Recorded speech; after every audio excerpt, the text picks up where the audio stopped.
મહેસાણાના બહુચરાજી ગામમાંથી પસાર થતા હાઈવે પર ટ્રાફિકની સમસ્યાથી લોકોને ભારે હાલાકી ભોગવવાનો વારો આવ્યો છે, જેથી કાલરી ફાટકથી શંકલપુર ફાટક સુધી રેલવે લાઇન સમાંતર પાકો રોડ બનાવવાની માંગ ઉઠી છે। જો રેલવે લાઇનની સમાંતર પાકો રોડ બનશે તો બહુચરાજી ગામની ટ્રાફિકની સમસ્યાનો પ્રશ્ન ઉકેલાશે। બહુચરાજી યાત્રાધામ હોવાથી યાત્રાળુઓનો ધસારો વધુ જોવા મળે છે। બીજી તરફ બહુચરાજી વિસ્તારમાં ઔદ્યોગિકરણના કારણે મોટા વાહનોનો પણ ટ્રાફિક હોય છે। સાથે મહેસાણા અને પાટણથી વિરમગામ અને માંડલ તરફ જતા વાહનોના કારણે હાઈવે ઉપર ટ્રાફિક સમસ્યા વધુ છે, જેથી રેલવે લાઇનને સમાંતર પાકો રોડ બનાવવાની માંગ ઉઠી છે।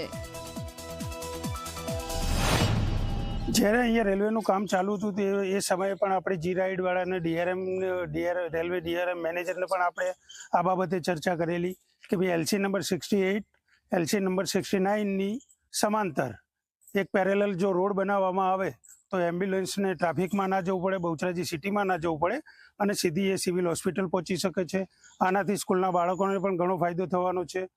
થઈ જશે એ રોડ બને તો ટ્રાફિક સમસ્યા બિલકુલ હલ થઈ જાય।